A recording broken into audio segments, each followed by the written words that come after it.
నారా లోకేష్ నిన్న మొన్నటి వరకు కూడా రాజకీయంగా అనేక విమర్శలు ఎదుర్కొని నేడు రాష్ట్ర ప్రజల నుంచి ప్రశంసలు పొందుతున్నటువంటి నేతగా చెప్పుకోవచ్చు. మంత్రిగా బాధ్యతలు స్వీకరించిన తర్వాత విద్యా వ్యవస్థలో సమూల మార్పులకు కృషి చేస్తున్నారు, మనందరికీ తెలుసు. తాజాగా నారా లోకేష్ తీసుకున్నటువంటి ఒక చొరవతో దాదాపుగా 25 మంది దివ్యాంగ విద్యార్థుల తలరాతే మారిపోయిందని చెప్పొచ్చు. ఏదైతే జేఈఈ అడ్వాన్స్డ్లో మంచి మార్కులు సాధించి వివిధ ప్రముఖ ఎన్ఐటి, ఐఐటి, ట్రిపుల్ ఐటి వంటి కాలేజీల్లో సీట్లు సంపాదించారో, కానీ ఆ చిన్న మిస్టేక్ వల్ల వాళ్ళు సీట్లు కోల్పోయే పరిస్థితి కాదు, దాదాపుగా ఆ విద్యార్థులందరూ కూడా ఆశలు వదిలేసుకున్నారు. అలాంటి సమయంలో విషయం తెలుసుకున్నటువంటి నారా లోకేష్ వారికి అండగా నేనున్నానని భరోసా ఇస్తూ వెనువెంటనే వారందరూ కూడా మళ్ళీ తిరిగి సీట్లు సంపాదించడంలో కీలకంగా వ్యవహరించారు. దీంతో కేవలం ఆ విద్యార్థుల తల్లిదండ్రులే కాదు, విషయం తెలుసుకున్నటువంటి రాష్ట్ర ప్రజలందరూ కూడా హర్షం వ్యక్తం చేస్తున్నటువంటి పరిస్థితి. ఒక మంత్రి ఇంత చాకచక్యంగా ఇంత చొరవగా పనిచేస్తే ఇంకా ఇలాంటి అనేక సమస్యలను అధిగమించి ఎంతో మంది ఉన్నత శిఖరాలను అధిరోహిస్తారని చెప్పి వాళ్ళందరూ చెప్పే పరిస్థితి. ఎందుకంటే ఎన్ఐటి, ఐఐటి లాంటి సంస్థల్లో సీటు సంపాదించడం అనేది ఎంత కష్టమో మనందరికీ తెలుసు. ఆ విద్యార్థులు ఎంత మెరిట్ ఉంటే వాళ్ళందరూ కష్టపడి ఆ సీటు సంపాదిస్తారో మనకు తెలుసు. అయితే తాజాగా ఒక చిన్న సమస్య వచ్చింది వాళ్ళందరికీ. ఏంటంటే ఇప్పుడు కొత్తగా పెట్టినటువంటి ఒక కొత్త నిబంధనల ప్రకారం ఆ కౌన్సిలింగ్ లో వీళ్ళందరూ సీట్లు సంపాదించి సర్టిఫికేట్లు వెరిఫికేషన్ సమయంలో ఒక చిన్న మిస్టేక్ వచ్చింది. ఏంటంటే వీళ్ళ ఇంటర్మీడియట్ ఆ సబ్జెక్టులకు సంబంధించి దివ్యాంగ విద్యార్థులకు ఒక వెసులుబాటు ఉంది. ఏంటంటే రెండు సబ్జెక్టులలో ఒకదాన్ని ఆప్షనల్ గా వదిలేయచ్చు, తెలుగు ఇంగ్లీష్ లో ఒకదాన్ని ఆప్షనల్ గా వదిలేయచ్చు, ఒకదాన్ని మాత్రమే రాయాలా. సో ఇక్కడ కూడా అలాగే రాశారు. ఈ ఆప్షనల్ గా వదిలేసిన దాంట్లో ఏమని వేస్తారంటే ఈ అని సర్టిఫికేట్ లో పెడతారు, అంటే ఎగ్జామ్షన్ అని చెప్పి దాని యొక్క అర్థం. అయితే ఇప్పుడు కొత్తగా పెట్టిన నిబంధనల ప్రకారం జేఈకి సంబంధించి ఆ ర్యాంకు సాధించిన ఎవరైనా సరే ఐఐటిలో కానీ ట్రిపుల్ ఐటీలో కానీ సీటు సంపాదించాలంటే 5 సబ్జెక్టులకు సంబంధించిన మార్కు మెమోలో ఉండాలి. వాస్తవానికి ఈ ఎగ్జామ్షన్ తీసేసినప్పటికీ కూడా 5 సబ్జెక్టులు ఉంటాయి. కాకపోతే మన దగ్గర మ్యాథ్స్ ఏ, మ్యాథ్స్ బి అని 2 రకాలుగా విడదీసి రాస్తారు. వాటితో కలుపుకుంటే 5 అవుద్ది. కానీ అక్కడ ఏం చేశారు వాళ్ళు, ఆ రెండింటిని కలిపి ఒక మ్యాథ్స్ సబ్జెక్ట్ గానే పరిగణించారు. దాంతో ఏమైంది, 4 సబ్జెక్టులు మాత్రమే అయ్యాయి, మరొక సబ్జెక్ట్ కావాల్సి వచ్చింది. అంటే ఈ ఎగ్జామ్షన్ కింద వదిలేసినటువంటి సబ్జెక్టుకి కూడా మార్కులు ఉంటేనే మేము సీటు ఇస్తామని చెప్పి ఆ ఐఐటికి సంబంధించిన సంస్థలన్నీ కూడా చెప్పడంతో పృథ్వీ సత్యదేవ్ అనే ఒక దివ్యాంగుడు ఆ విజయవాడకు చెందినటువంటి వ్యక్తి 170వ ర్యాంకు సాధించడం జరిగింది దివ్యాంగుల కోటాలో.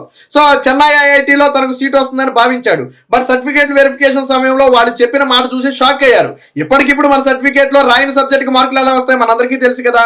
అసలు ఇది హైలీ ఇంపాసిబుల్, పైగా సమయం అనేది ఎక్కువగా ఉండదు పెద్దగా ఆ కౌన్సిలింగ్ కి సంబంధించి. దీంతో దాదాపుగా ఆశలు వదిలేసుకున్నారు. బట్ ఏదో ఒక చిన్న ఆశతో నారా లోకేష్ గారి దృష్టికి ఈ విషయం తీసుకెళ్తే ఆయన ఏమన్నా సహాయం చేస్తారనే ఒక ఉద్దేశంతో నారా లోకేష్ గారి నెంబర్ తెలుసుకుని ఒక వాట్సాప్ మెసేజ్ చేస్తే లోకేష్ గారు మంత్రిగా ఉండి అంత బిజీగా ఉండి కూడా ఆ మెసేజ్ చూడగానే వెంటనే స్పందించి వెంటనే ఆ వ్యక్తికి ఫోన్ చేసి వాళ్ళ తల్లిదండ్రులతో కూడా మాట్లాడి ఏంటి అసలు విషయం, వాళ్ళు ఏం అడిగారు, ఏం కావాలనే దాని మీద ఆరాధిస్తే తెలిసింది ఏంటంటే ఈ ఎగ్జామ్షన్ అనే ఏదైతే సబ్జెక్ట్ ఉందో దానికి మార్కులు ఉంటేనే వాళ్ళు సీట్ ఇస్తారని తెలియటంతో వెంటనే అధికారులకు ఆదేశాలు జారీ చేశారు. ఎట్టి పరిస్థితుల్లో ఎవరైతే ఈ ఎగ్జామ్షన్ ఉందో దాదాపు 25 మంది విద్యార్థులు ఉన్నారో అలాగే ఇబ్బంది పడేవాళ్ళు వారందరికీ కూడా అక్కడ మినిమం మార్కులు అంటే మిగతా సబ్జెక్టు మార్కులను యావరేజ్ చేసుకుని ఈ సబ్జెక్టు కూడా కనీస మార్కులు 35 పై నుంచి ఎంతైనా వేయొచ్చు. వాళ్ళ అంతకుముందు వచ్చిన మార్కులను బేస్ చేసుకుని దానికి కూడా మార్కులు వేసి నూతన ఆ మార్కుల సర్టిఫికేట్ విడుదల చేయాలంటే పాపం అధికారులు కూడా సెలవు రోజుల్లో పనిచేసి వెంటనే నూతన ఆ మార్కుల మెమోలు జారీ చేస్తే తీసుకెళ్లిన తర్వాత మరొక షాక్ ఇచ్చారు. మరి బహుశా ఇప్పటికిప్పుడు వీళ్ళకి మార్కులు ఎలా వచ్చేసాయని చెప్పి వాళ్ళు ఏమైనా అనుమానం పడ్డారో ఏంటో తెలియదు. కానీ వాళ్ళు ఏమన్నారంటే మీరు ఇప్పటికిప్పుడు తెచ్చారు కదా, ఇలా కుదరదు, దీనికి సంబంధించి జీవో కూడా మాకు కావాలి అన్నారు. అసలు మార్కులు మెమో ఇవ్వటమే అతిపెద్ద కష్టం. ఒక ప్రభుత్వం తీసుకున్న నిర్ణయం సరే, మొత్తానికి ఎలాగో నారా లోకేష్ గారు ఉరుకులు పరుగులు పెట్టించి మొత్తం 24 నుంచి 48 గంటల్లో ఆ మార్కుల మెమోలు ఆన్లైన్లో పెట్టించారు. కానీ ఇప్పుడు ఏమన్నారు, వీళ్ళు జీవో కావాలని మళ్ళీ అడిగారు. జీవో అనేది అంత ఆషామాషిగా అయ్యే వ్యవహారం కాదు. దాన్ని మళ్ళీ నారా లోకేష్ గారి దృష్టికి తెచ్చారు. ఎందుకంటే ఇచ్చిన మార్కుల మెమోలు కూడా ఉపయోగపడకుండా పోయే పరిస్థితి ఈ జీవో లేకపోతే. వెంటనే మళ్ళీ నారా లోకేష్ గారు మళ్ళీ దీని మీద స్పందించి అధికారులతో చర్చించి దీని మీద జీవో ఏ విధంగా జారీ చేయాలి, గతంలో ఎలాంటి ఘటనలు ఉన్నాయని చెప్పి పూర్తి స్థాయిలో ఆలోచించి ఏది ఏమైనా సరే ఈ 25 మంది విద్యార్థుల్లో ఒక్కరు కూడా సీటు కోల్పోకూడదు, తక్షణమే దీనికి సంబంధించిన జీవో జారీ చేయండి, అవసరమైతే ఈ జీవోతో పాటు ఇంకా రాష్ట్ర ప్రభుత్వం నుంచి ఏదైనా కావాలి అంటే విద్యార్థులను ఇబ్బంది పెట్టకూడదు, డైరెక్ట్ గా మీరు ఎవరైతే ఆ ఐఐటికి సంబంధించిన అధికారులు ఉన్నారో వారితోనే రాష్ట్ర ప్రభుత్వం సంప్రదింపులు జరపండి, వారికి ఏం కావాలో అన్ని ఫెసిలిటీస్ కల్పించి 25 మందికి ఖచ్చితంగా సీట్లు రావాలని చెప్పి నారా లోకేష్ అధికారులను ఆదేశించడంతో ఆ వెనువెంటనే జీవో జారీ చేయడంతో పాటు ఇంకా అదనంగా ఏమైనా కావాలా అని చెప్పి వాళ్ళు ఆరా తీయటం కూడా జరిగింది. మొత్తానికి ఆ మార్కుల మెమోతోనూ జీవోతోనూ కలిపి వారికైతే సీట్ రావడం జరిగింది. వాళ్ళ ఆనందం పట్టరాని ఆనందం. పాపం వాళ్ళు చెబుతున్నారు, మేము పూర్తిగా వదిలేసుకున్నామన్నా, మేము చాలా కష్టపడి చదివాం, ఎందుకంటే అందులో మార్కులు సాధించడం అంటే ఆషామాషి వ్యవహారం కాదు, మేము కష్టపడి చదివామన్నా కానీ ఆశలన్నీ వదిలేసుకుని పూర్తిగా నిరాశ చెందాం, ఇంత కష్టపడి చెందిన ఫలితం లేదని. కానీ మేము కలలో కూడా ఊహించుకోలే, అసలు మాకు ఇంత పెద్ద సాయం, వాళ్ళు అడిగింది ఏమి చిన్న సాయం కాదు, మార్కుల మెమోలను మార్చాలి, రాయిన సబ్జెక్టుకి యావరేజ్ మార్కులు వేయాలి, మళ్ళీ జీవో విడుదల చేయాలి, ఇవన్నీ కూడా అసలు జరిగే పనులు కాదు. ఒకవేళ ప్రభుత్వం చేయాలని నిర్ణయించుకున్న 3 నెలలు 6 నెలలు సమయం పట్టాల్సిన పరిస్థితి, ఎందుకంటే పూర్తిగా వివరించి విచారించి అధికారులు కమిటీలు వేసి ఇవన్నీ పెద్ద తతంగం ఉంటుంది. కానీ అంత టైం ఇక్కడ సీట్ రావడానికి అంత టైం లేదు. కాబట్టి నారా లోకేష్ ఒకటే ఆలోచించారు, విద్యార్థులకు మంచి జరగాల, అంతే ఫైనల్ లక్ష్యం అదే. కాబట్టి వారికి ఏం కావాలో మనం అది కల్పించాలా, ఆ ఉద్దేశంతో వెనువెంటనే ఇవ్వడంతో అసలు ఇప్పుడు రాష్ట్ర వ్యాప్తంగా ఎవరైతే ఈ వీటి మీద అవగాహన ఉందో వాళ్ళందరూ కూడా షాకు.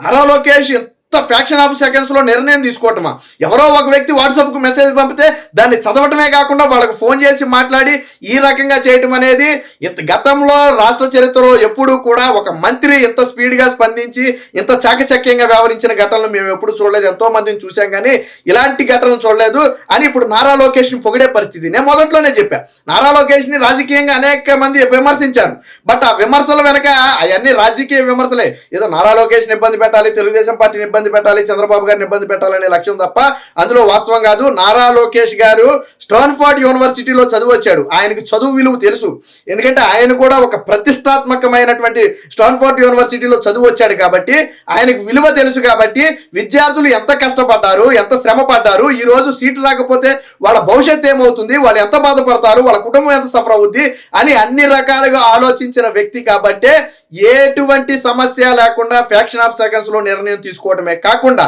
రాష్ట్ర అధికారులు మొత్తాన్ని కూడా అప్రమత్తం చేసి ఇక విద్యార్థులు అటు ఇటు తిరగటం కాదు, మీరే ఐఐటి అధికారులతో మాట్లాడండి, వాళ్ళకి ఏం కావాలో రాష్ట్ర ప్రభుత్వం నుంచి అడగండి, అడిగి అన్ని సహాయాలు అందించాలి, ఎట్టి పరిస్థితుల్లో ఒక విద్యార్థి కూడా సీటు కోల్పోకూడదని చెప్పడమే కాకుండా దీన్ని ప్రత్యక్షంగా నారా లోకేష్ గారే పర్యవేక్షించడంతోనే 24 గంటల నుంచి 48 గంటల్లోనే ఈ తతంగం మొత్తం కూడా పూర్తయింది.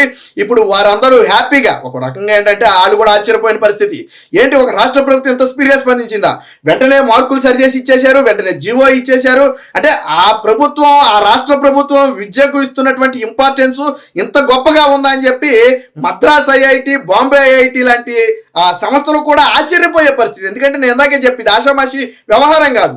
సో నారా లోకేష్ గొప్పతనం అది. ఏది ఏమైనా ఈరోజు నారా లోకేష్ గారు తీసుకున్నటువంటి నిర్ణయాన్ని లక్షలాది కోట్లాది మంది ప్రజలు అభినందించడంతో పాటు విద్యార్థులు ఎవరైతే ఉన్నారో, విద్య విలువ తెలిసిన వాళ్ళు ఎవరైతే ఉన్నారో వారందరూ కూడా అభినందిస్తున్నారు. ఖచ్చితంగా నారా లోకేష్ గారి ఆధ్వర్యంలో ఇలాంటి మంచి పనులు మరిన్ని జరుగుతాయని చెప్పి ప్రజలందరూ కూడా బలంగా నమ్ముతున్నారు.